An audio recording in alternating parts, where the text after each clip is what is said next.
ده الكحك بقى اللي احنا عملناه اللي هو على البارد. الفيديو التاني اللي انا نزلته لكم عملت لكم واحد على الدافي كده، ودوت يا دوبك على البارد كده. خطير. بصوا عامل ازاي. دايب اهو، مش مستحمل مسكة الايد اهو. طعمه تحفة. وكل سنة وانتم طيبين، وعيد سعيد عليكم، وان شاء الله تجربوا الحاجات اللي احنا عملناها، وبجد مضمونة وحلوة، وهتعتمدوها بعد كده، لان هي بجد مفيش في حلاوتها. السلام عليكم ورحمة الله وبركاته. النهاردة هعمل لكم الكحك بطريقة مختلفة عن اللي عملتها قبل كده.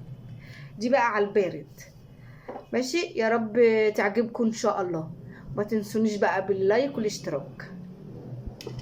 دي هنضيف كده دول 600 من السمنة، 600 جرام. ماشي، ده هيبقى الكحك ايه، دايب. لو انتوا عايزينه ما يبقاش دايب قوي كده وماسكه نفسها قوي، هيبقوا 500 بس زي ما عملتها في الايه، في الفيديو اللي فات. تمام.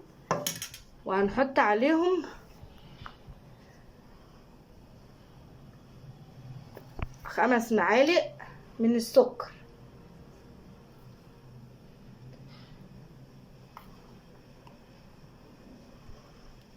خلاص. وهنبتدي بقى ايه، نضربهم لحد ما يبقوا عاملين زي الكريمه بالظبط.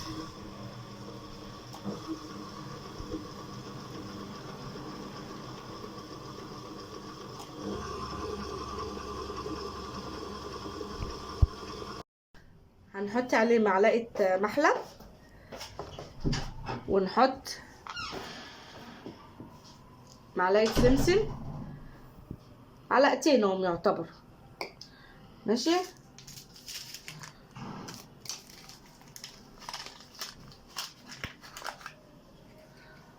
ورشه ملح، ومعلقه بيكنج باودر.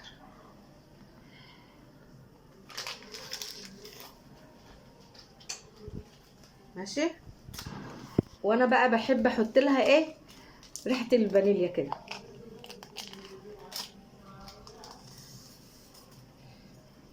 تمام.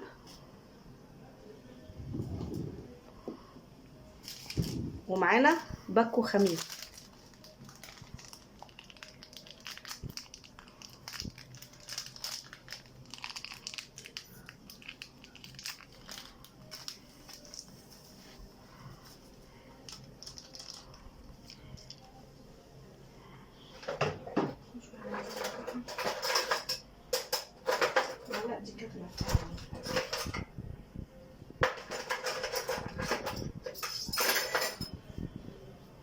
هنقلب كل الحاجه دي كده في بعضيها بقى.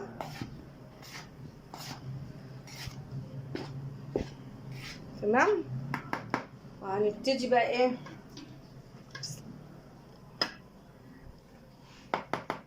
هنضيفها ايه على ايه. بصوا فضلنا نضرب في السكر والسمنه لما بقوا عاملين ازاي.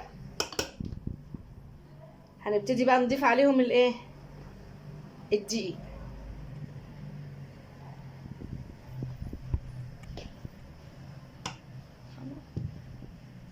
تلتوا ايه ويتبسوا كويس قوي مع بعض.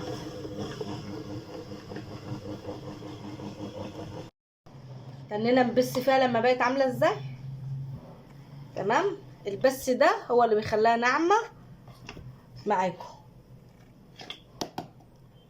خلاص. هنبتدي بقى ايه، نجيب ربع كوبايه لبن دافيه، هنضيفها عليهم كده، ونرجع نبس من تاني. هنلم بقى مش هنبس، هنلمها بس ما تتلم معانا. خلاص كده تمام. نبتدي بقى نفصلها بقى ونطفي، ونعمل ايه مع بعضنا كده، نجربها بقى.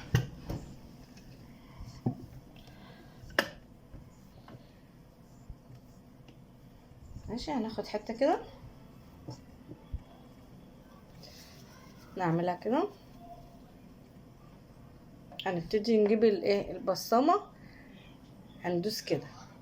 بص ما فلقتش، هي لو فلقت تبتدوا تحطوا لها ايه؟ معلش نوضحها تاني.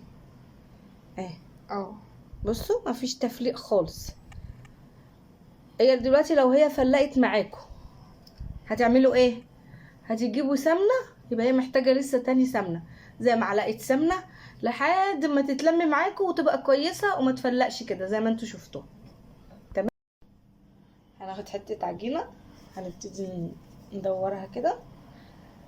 ماشي، هنحطها هنا. هنعمل المقدار كله كده زي ما انتوا شايفين.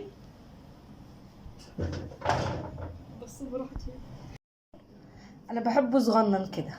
بصوا هنبتدي بقى ايه، نعمل بالبصمه كده اهي كده اهو زي ما انتوا شايفين كده. يعني بصي بقى طلعت البصمه دي سريعه بشكل، بس لا غنى برضو عن النقش. الواحد بيموت ان هو ينقش كده، كان بيحب زمان بقى ايام مامتي كده بقى وتيتا، ونقعد ننقش كده.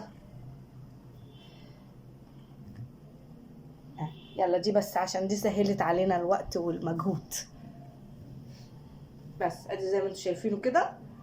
هنبتدي بس ايه، هنسيبه بس كده بتاع نص ساعة كده ونبتدي نسويه على طول.